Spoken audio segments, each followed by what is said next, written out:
Hello, everyone. This is Rick, and welcome to Astral Club. This episode is How to Become an Astral Guide. Before we get started, real quick, we have a couple new patrons on Patreon. Creative777 is an Astral Scout, and DT is an Astral Master. And they join the many others who support the channel and our work here in spreading the knowledge of astral projection and the associated wisdom throughout the planet. You get non-commercial advanced videos on Sunday when you join. And of course, we can also talk back and forth much easier on the Patreon site. If that's something that you're interested in, you will find a link in the description. Next up, private astral projection lessons. If you are interested in learning astral projection, or if you've already projected but you want to get more control and to increase the amount of experiences that you've had, I am offering private lessons, and we'll answer all of your questions. We'll discuss the astral projection rules of the road, the techniques, remove any fear, blockages, and we'll just cover all the ways and the techniques that can really get you going. And many of them are very time sensitive. They're meant to be used by people who are busy and don't have hours a day. So they're designed to be used easily while you fall asleep. If this is something that you're interested in, you will find an email where you can ask for more information in the description.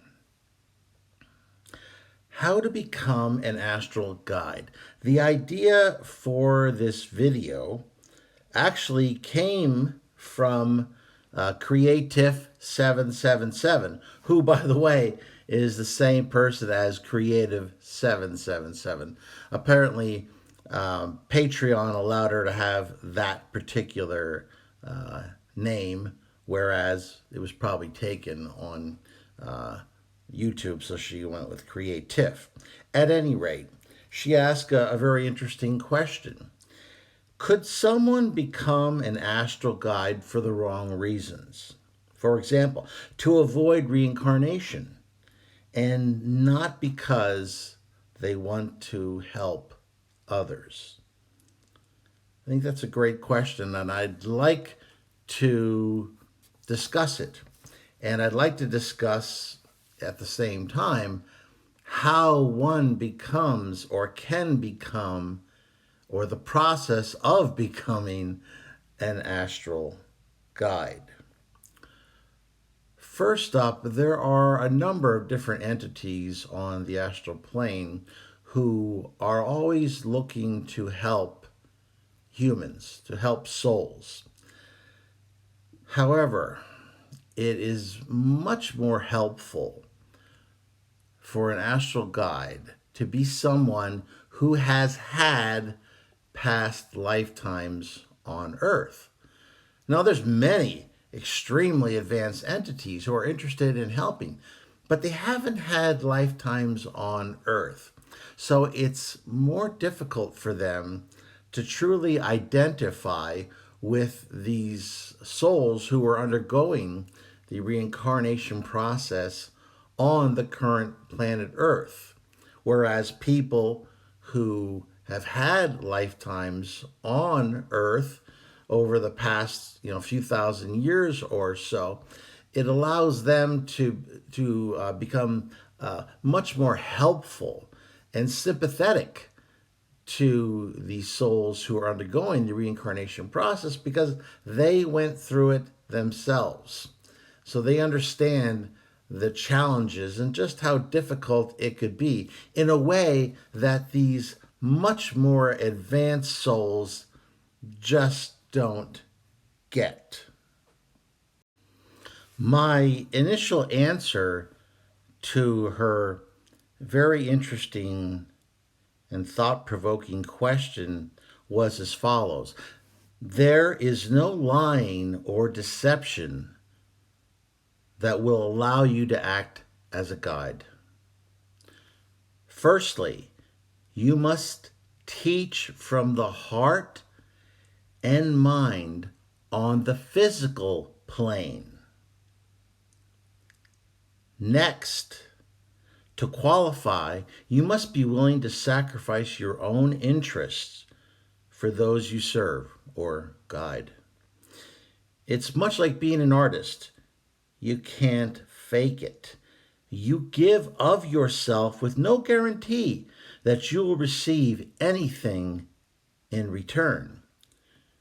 Your art is a piece of your soul you voluntarily share with others. It's either in your soul or it's not. So, first up, in order to prepare yourself, if you are interested in becoming an astral guide, you must practice first here on Earth. You must demonstrate in this challenging Earth school that you can be of service, that you can teach, share some knowledge that you have that can benefit others, that can, in at least some small way, benefit humanity. That's an absolute requirement. You can't simply serve yourself your entire physical life and then just pass over into the next plane and decide that now suddenly you want to turn over a new leaf and now you want to help others. It doesn't work that way. Souls don't develop that way. It's just like in order to become a teacher here on Earth, you have to be willing to donate many years of your life, earning a college degree and earning a teaching certificate at minimum. And that's even, just for your average teacher. If you want to pursue a master's or a doctorate, it's even more of a substantial investment. So that is really the first requirement to take you onto the next step. And as I said, it doesn't have to be something necessarily spiritual. People who can teach life skills to those who don't have them, such that they can have an easier, more productive time here on the earth plane, so that they can develop their souls on a more accelerated rate because they don't have to worry about basic survival. That can be a major feather in your cap from a teaching perspective. So really, any special skill that you have that can assist others in their lessons here on Earth School, directly or indirectly, is of value and is part of the qualification. Next up, you must be willing to put the interests of those who are assigned to you to guide before your own interests. Being an astral guide essentially means that you are delaying your own soul's growth so that you can assist others on their path. This is not a job for the selfish. This is not a job for the cowardly. This is not a job for those looking to duck responsibilities, looking to hide from reincarnation back onto Earth School, because it does not excuse you. Being an astral guide does not ultimately excuse you from your own growth path. whatever method or whatever direction that takes, that still will have to occur. And it may mean more lifetimes on earth for yourself. So essentially, you are willingly setting your own interests, growths, lessons on hold for some period of time so that you can be of assistance to those who require or who need your assistance, who can benefit from your previous experience, from the lessons that you have learned. So, this being an astral guide is not a good strategy if you're looking to duck out on unpleasant challenges. It is a very bad strategy if that is your goal. Next, you are forced to confront challenges. You might even call them your inner demons in order to become a guide. If you recall from my Astral Guide School series, and I hope to one day return to Astral Guide School when this conflict is over, you'll recall that the lessons that I went through were by no means easy. So if you're looking for easy school, easy lessons, once again, this is not the path you want to pursue. As I recall, I had 5 different lessons. And the first one I thought was difficult, but I was only to find out later that it was among the easiest of the tests, which you must pass in order to proceed forward in the school. As I recall, the first one was labeled forgiveness. And that's when our class was confronted with a soul that had committed many Nazi atrocities, responsible for the deaths of thousands of people. And this soul was guilty, certainly, and had been doing its best to atone, and it was asking for our forgiveness. And it was very difficult when you were confronted in a very real way with the atrocities that this individual had committed, because we were confronted with them. We were able to see them. We were able to sample in some small way the suffering that was inflicted on these people. It was difficult to offer forgiveness to an individual like this. And I thought, as I said, this was a difficult journey. It turns out it was among the easier of the lessons that I was to be confronted with. The next one was the reluctant soul. And I had gotten a fair amount of pushback on this one too. Most people supported what I did, but there was a number of folks who were quite upset with me. And what my job was, and what indeed was the job of our class, was to talk to this recalcitrant soul that didn't want to reincarnate. He wanted to just stagnate, and he was unwilling to return. And I talked to him and used his daughter and the fact that she was pregnant and that she was alone and that if he didn't decide to reincarnate, she would end up falling into drugs and it would have become a very, very sad story. He decided after this discussion, and he was, believe me, I was not the first person to talk to him. He was a tough nut to crack. He had thrown out a bunch of other people, but finally he decided that he would indeed reincarnate to assist his daughter as her son. And the bottom line is, though this was an unpleasant task, it was for the best. It was for the highest good of both of these souls. The master cult, of course, was another episode that I had to deal with. This one was risky because I went there as well as my comrade, the monk, and my former comrade, the virgin.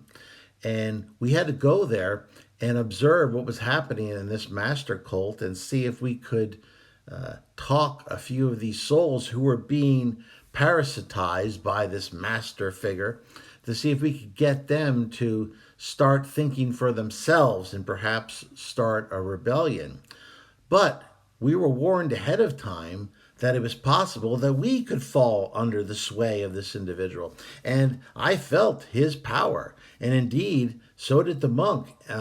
We were able to pass that test, although the virgin, which was probably, now that I think about it, something that we should have thought about extra hard. He fell under the master's sway and had to be rescued from the mission, while myself and the monk continued in the mission. But and eventually a rebellion was started. But this was dangerous, what we were doing. This was not easy. This was not fun. There was risk involved here. Our personal soul growth could have been heavily damaged in this particular test. The next test, if possible, was even harder for me. This was personal forgiveness.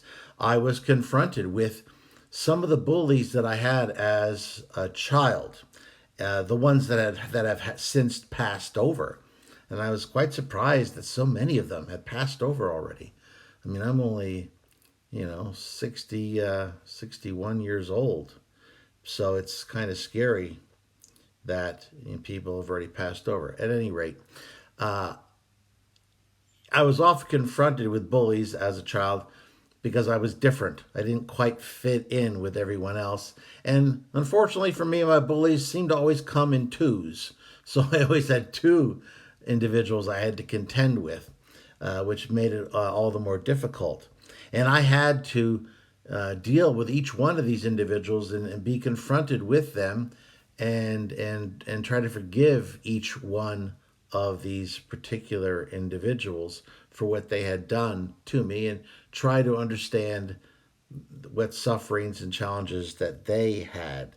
And then finally, the last Astral Guide School, you might call, episode was a high price paid.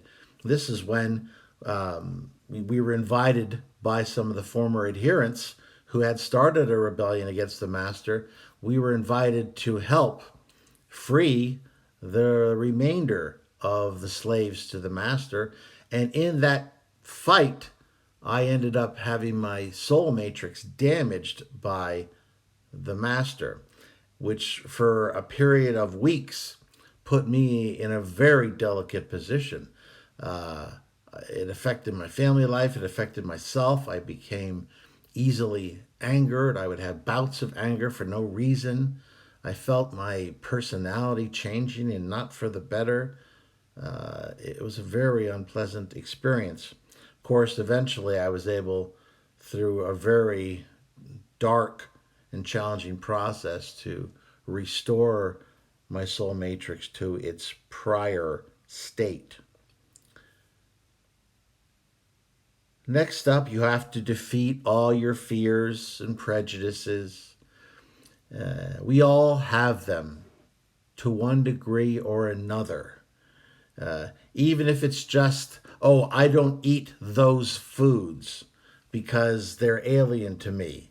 That's a fear and a prejudice in its simplest form, if you think about it. But certainly we all have these, and we must confront these fears. We must confront these prejudices because we don't want to pass that on to those who are placed in our charge when we are guiding them.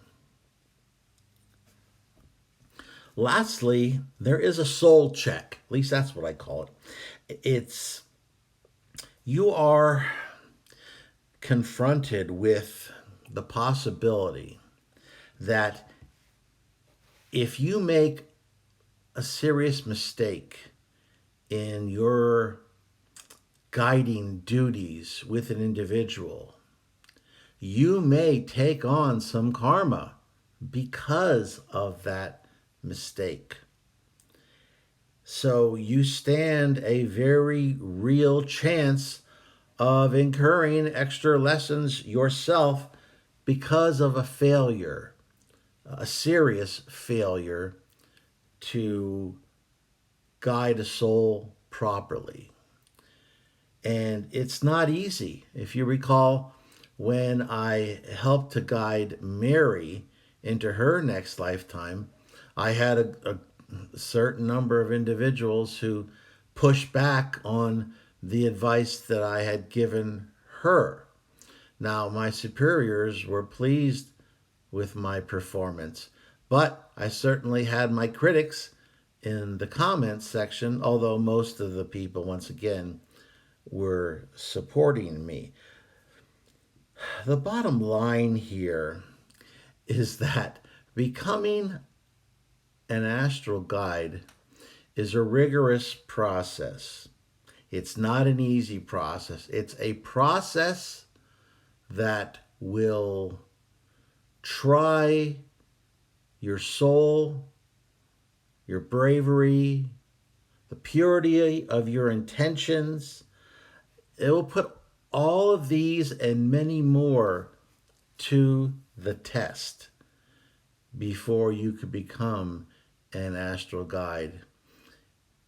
As I said previously, it is anything but a job to take as a way to avoid returning to Earth. A reincarnation on Earth, in comparison to the responsibilities of becoming an astral guide, there's no comparison.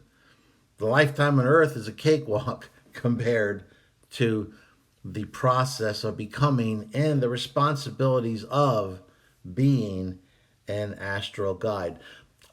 I'm reminded of the old proverb, hopping or jumping out of the frying pan into the fire. That's what trying to be an astral guide out of ill intentions would be like. Well, I'm not sure I like this frying pan, so I'm going to jump and see if it'll be better in the fire. No, no, no. I assure you, it is not better. However, if your intentions are pure, if you have a sincere desire to be of service to your fellow man, start doing so now. Do so in any way you can. If you're an artist, create your art. Share it with those of others. Inspire others. Be willing to risk rejection and pushback, because that's also part of the growth process. Be of service to your fellow man in whatever way that you can, because these are the ways that you prepare yourself for service on the astral plane.